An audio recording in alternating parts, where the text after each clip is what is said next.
Hi, I'm Army Cachero from Asian Pacific AIDS Intervention Team, and I know how scary advocacy and activism can be, and so I'm here to tell you 12 things that you can do in 12 months for self-advocacy and community advocacy. I'm a universal advocate, and that's why I'm in the universe right now. So I have several topics for my own life, and although they're not hepatitis C specific, they are examples of activism and advocacy, so enjoy. So an important part of self-care and self-advocacy is to find a doctor and a clinic that you like and trust. Like this one. Yeah, one way you can advocate for yourself is to understand your labs. So, why is this in bold, and why did they highlight this, and what do you mean resistant? Doesn't that mean that it's good, that it knows what it's doing?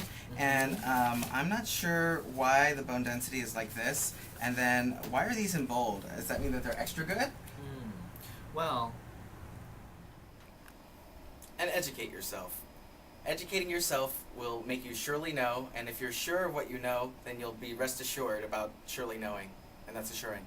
So, educate yourself, know the virus and the condition inside and out, how it's transmitted and how it's not, and that way you'll feel rest assured.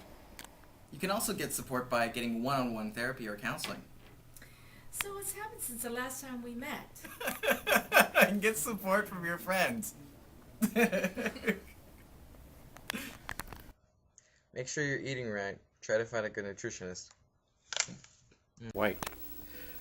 So, before you start an exercise program, make sure you check with your doctor so that they can guide you on what type of exercise program and how rigorous it is.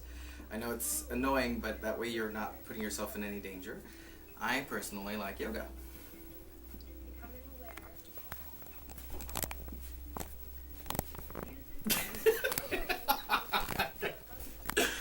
Don't do that on And purpose. another side! And lower alcohol and other drug use if you can. There's help out there. Okay, so part of self-advocacy is self-care, and let's talk about hygiene. Hygiene!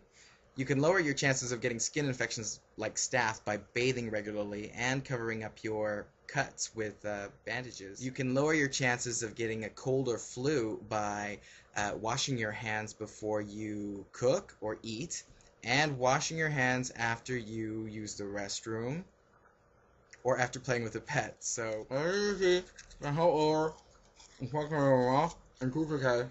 cavity, okay? Bling.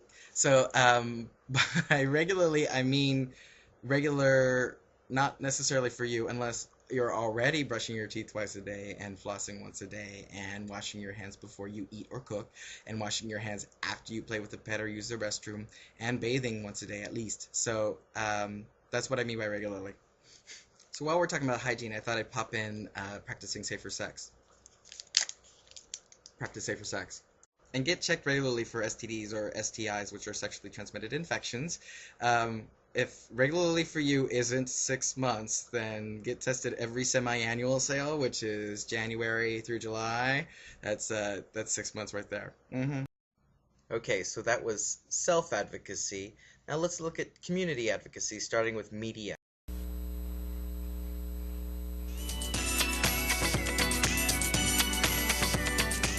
Drug use and drug abuse, pag-usapan po natin yan ngayong hapon sa Kababayan LA. This is a serious issue. Kasama natin representatives who are going to be talking about that today and also this coming Tuesday, September 1st. Right. We're going to be talking about that also on the show. Army Cachero is a community organizer, and you are with the San Gabriel Valley Crystal Meth Coalition. Yes. Hello and welcome to Kababayan LA. Why do you think, Army, Filipinos turn to drugs? More Filipinos turn to drugs. We have some information here, and it's saying that Filipinos have the highest among other Asians, at least in San Gabriel Valley. Well, actually, I think part of the problem is that since there is 45 ethnicities and 25 languages, we really aren't collecting the right data, where there's not enough data and they're not outreaching to the different languages to get the data.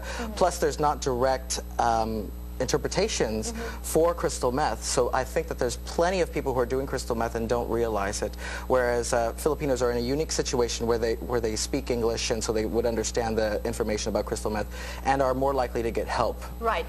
A lot of people are afraid to do legislative visits because they're afraid that this is what's going to happen.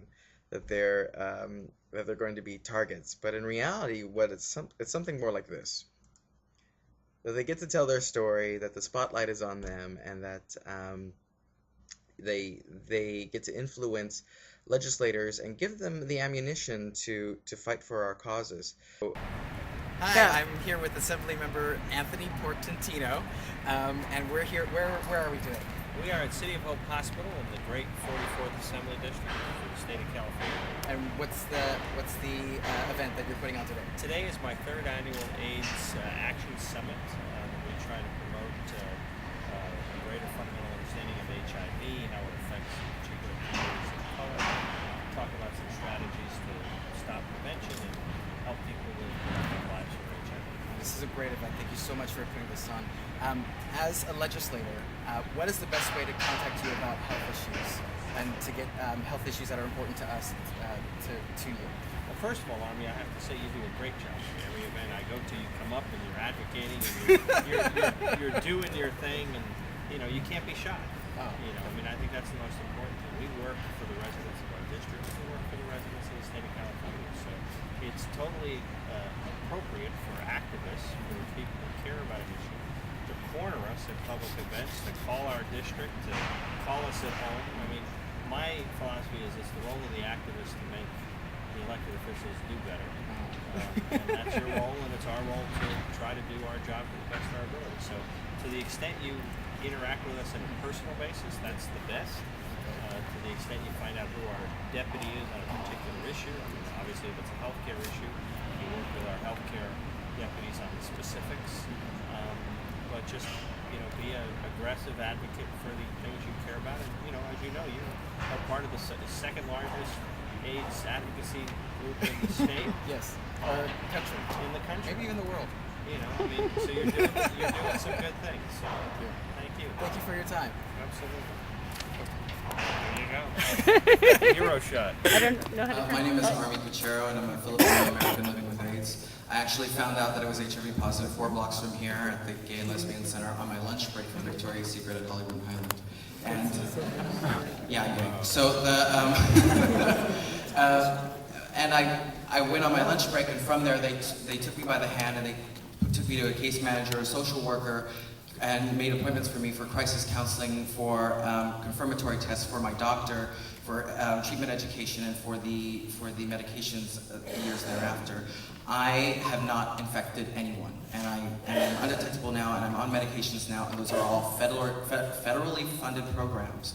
And so it's so important that we have treatment education available. Treatment education programs, which is my recommendation, is not a duplication of services, because the doctors are being whittled down to only having 10 to 15 minutes, and you're supposed to see your doctor 4 times a year. That's only an hour a year for a potentially deadly illness that you can transmit to somebody, so it's not enough time. Hey, call me.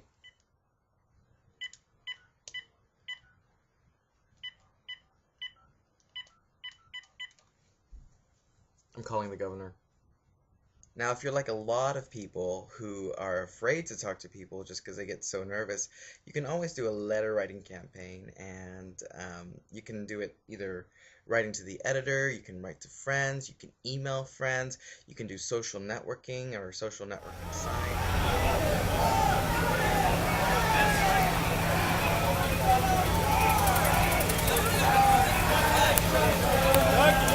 Of course, you can always protest, but it's not for everybody. So that's it. 12 things to do in 12 months. You don't have to do them in any particular order. And even if you do one thing, that'll be moving in the right direction. And so that's taking care of yourself in terms of self-advocacy, finding a good doctor, finding a good clinic, understanding your labs, getting support, exercising, nutrition, getting involved with the media, getting involved with the state legislation, the national legislation, local as well, letter writing campaigns, calling, and protests and rallies. And I know I said that it's not for everybody, but it is.